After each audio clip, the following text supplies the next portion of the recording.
Madam Chair, ladies and gentlemen of the committee, my name is Sam Cohen. I'm here representing Pro-Gun New Hampshire, and I find myself in the delightful position of agreeing fully with the New Hampshire Firearms Coalition and Gun Owners of New Hampshire and Representative Hall. I've been doing this sort of thing for 10 years.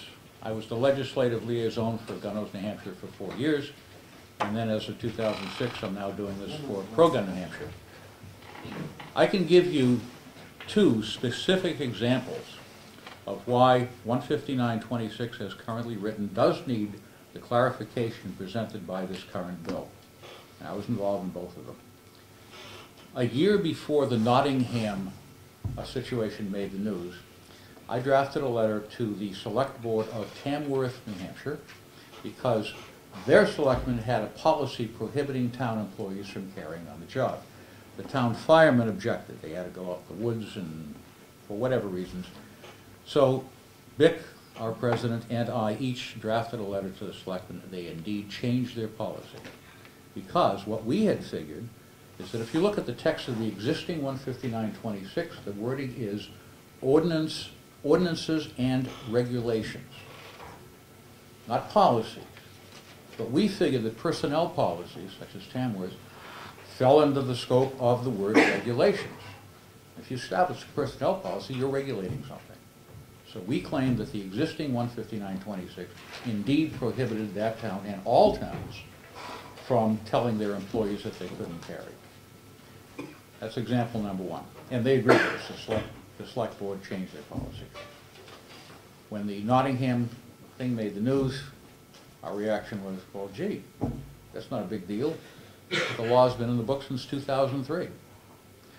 All right, that was item one. Item two, I think it was 2004 or 5. I was approached by somebody who went to a building on Hazen Drive that was co-managed by both HHS, Department of Health and Human Services, at that time run by John Stephen, and the Department of Environmental Services. He was 29 Hazen Drive. They had a big sign out in front of the building on the sidewalk that says, no alcohol, no drugs, no this, no that, no firearms. It was a huge, professionally developed sign, plastic and metal. And I wrote a letter to Mr. Stephen and to the gentleman in charge of DES, whose name I forget. It took about 4 months. But indeed, they paid for a brand new sign, it cost several $100s, which now said, no alcohol, no drugs, no this. It no longer said no firearms.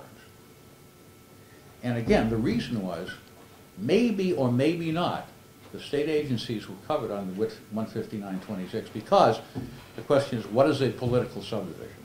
However, our point was, there is nothing in state law that authorized those policies. And self-defense is a fundamental right, and they were prohibiting, and Mr. Stephen and the other gentleman agreed with us. That was my original idea for testifying on this bill, but I would like to add something now that I've heard other testimonies. One of the gentlemen, Mr. Pelletier, made the comment, quote, guns in the hands of untrained citizens are dangerous. I think you can all imagine how a lot of us react to that statement. The attitude has been around for a long time. I know there are plenty of police and retired police in this committee. But the idea that only cops should have guns is a loser. It doesn't work. In fact, I have read statistics that show that cops miss and endanger people more than private citizens who engage in self-defense. So I find that upsetting. And I think statistics will bear us out. Any time, you know, I've heard this for 10 years. I've been following national gun rights news as well as state news for 10 years. Every time there is legislation or policy changes that reduce gun control, you always hear the same thing. Blood in the streets, fender benders will turn into shootouts, and it never happens. I remember the district attorney of Harris County, Texas, which includes Houston, publicly apologizing because when Texas passed its concealed carry laws that said, well, now we can allow people to carry, those were the predictions. Blood in the streets, fender benders would turn into shootouts, Wild West. And the guy actually apologized a year later after the statistics showed, indeed, things became safer.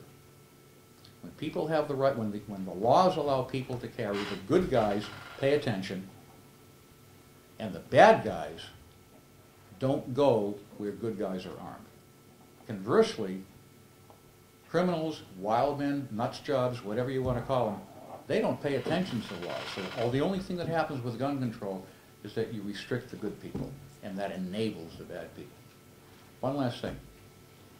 I lived in California for 24 years. I worked there. California Rifle and Pistol Association put up billboards in the 90s all over the state. It consisted of a photograph looking down on a crowd of people dressed in different ways to represent occupations. Nurses, firemen, factory workers, what have you. I'll be real quick. And the caption was, "Society is safer when criminals don't know who is armed." Any questions? Would you believe that well, that's the same thing we've all been taught about being the fish in a barrel? You're unarmed, that's what you are.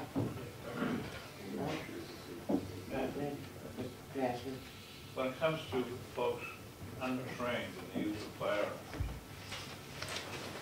how do you suppose trained people on Bunker Hill reacted to those untrained ones? Representative Wells, I understand you were there at the time. It's too late for you to be In regards to the Nottingham incident, that's my district, and Mary Bonser requested that myself and 3 of our other reps accompany her to the Attorney General's office so we could get a straight answer out of him. We did not get a straight answer out of him. Basically, what he did was give us the RSA and left us to interpret it because he is unwilling to give any legal advice, etc.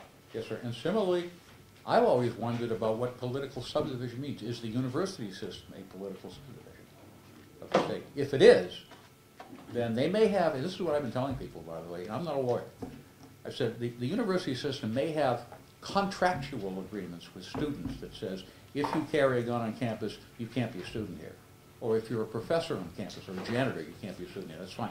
But how about me? I would think that 159.26 protects me and my right to self-defense. Anybody else? Thank you very much for your testimony.